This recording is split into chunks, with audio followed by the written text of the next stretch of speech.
Greetings to everyone. Welcome in science class. Today we are doing the left part of this chapter number 13, that is why do we fall ill. So the immunization topic that is given in the box on the last page of the chapter. Let's start reading.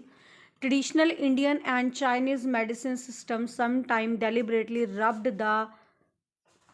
the skin crust from the smallpox victims into the skin of the healthy people. पुराने time में जो Indian और Chinese medicinal system हुआ करते थे, कभी कभार deliberately क्या करते थे, रब करते थे स्किन की क्रस्ट को, स्किन की आउटर मोस्ट पार्ट को. ठीक है, कहाँ से? From the small pox victim, जो पर्सन जिसको स्मॉल पॉक्स है उसको हेल्दी पर्सन की स्किन में.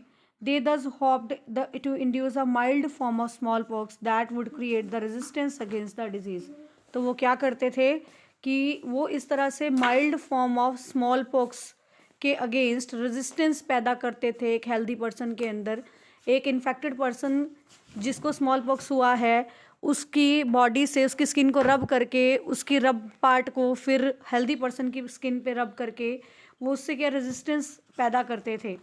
फेमसली 2 centuries ago, 2 centuries पहले, an English physicist name Edward Jenner.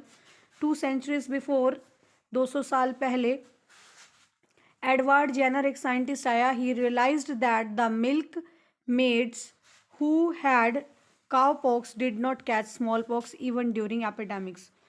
Milk maid जो दूध बेचने वाले एनिमल थे जिनको काउ पॉक्स हो चुका था उनको स्मॉल पॉक्स नहीं होता था. यानी जिनको भी एक बार काउ पॉक्स नाम की डिजीज़ हो गई है उनको स्मॉल पॉक्स डिजीज़ नहीं होती थी इवन ड्यूरिंग एपिडेमिक्स.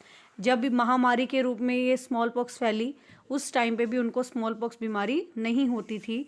तो उन्होंने इससे क्या रिज़ल्ट निकाला? उन्होंने कहा कि काउ पॉक्स एक बहुत माइल्ड डिजीज़ है और जेनर ने उसको यूज़ किया deliberately giving the cow pox to the people as doing in the picture. उसने क्या किया था, काउपॉक्स के इंजेक्शन को, काउपॉक्स वाली डिजीज़ के जो बाहर से जो सिम्टम्स थे उनकी काउपॉक्स से होने वाले स्किन में जो सिम्टम्स थे वो सारे के सारे उन वायरसेस को, उन माइक्रो ऑर्गेनिजम्स को एक हेल्दी पर्सन की बॉडी में इंजेक्ट किया. Doing this and found that they were now resistant to the small pox. और उसने ये पाया कि जिन लोगों को काउपॉक्स की डिजीज़ के माइक्रो ऑर्गेनिज्म जिनकी बॉडी में एंटर कराए गए उनकी बॉडी में स्मॉल पॉक्स से रिलेटेड भी रेजिस्टेंस पैदा हो गया, यानी उनको स्मॉल पॉक्स नहीं हो रही थी. This was because the small pox virus is closely related to the cow pox. ऐसा इसलिए हुआ क्योंकि जो स्मॉल पॉक्स था वो वायरस, उस वायरस की शेप, स्ट्रक्चर वगैरह जो था that was closely related to cowpox, वो काउपॉक्स वायरस के साथ मिलता जुलता था.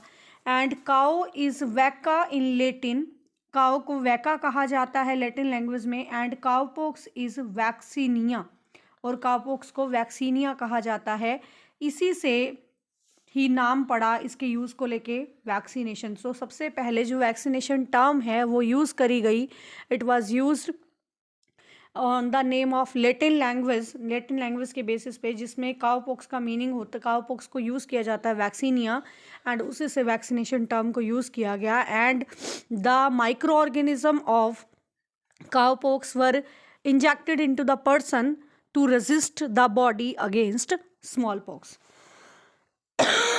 इसके अलावा बहुत सारे वैक्सीनेशन प्रोग्राम जो हैं वो ऐड किए गए. अब हम कर लेते हैं वैक्सीन्स के बारे में. So how will we define the vaccines? Vaccines are the suspensions of killed microorganism. ये वो सस्पेंशन होती है जिनके अंदर माइक्रो ऑर्गेनिजम्स को किल किया जाता है. कैसे किल करते हैं?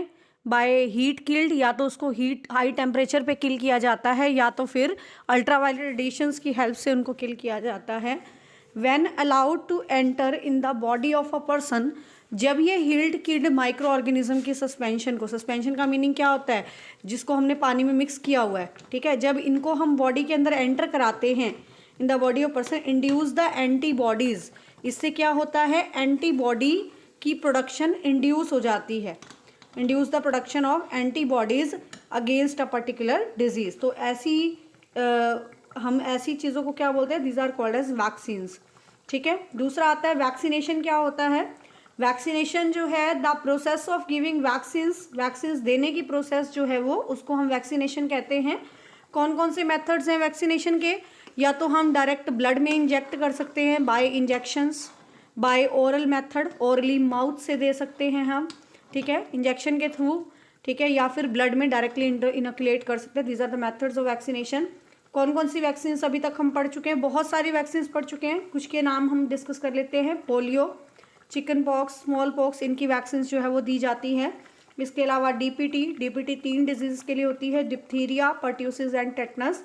और बीसीजी की वैक्सीन जो है this is given for the tuberculosis.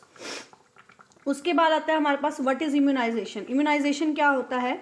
एक ऐसी प्रोसेस जिसमें इंक्रीज करी जाती है एंटीबॉडी प्रोडक्शन जो है, the process of inducing the production of antibodies by giving vaccine. Vaccine दे के जिनमें एंटीबॉडी की प्रोडक्शन को पैदा किया जाता है, एंटीबॉडी की प्रोडक्शन को शुरू किया जाता है, इंड्यूस किया जाता है, the by giving the vaccine is called as immunisation.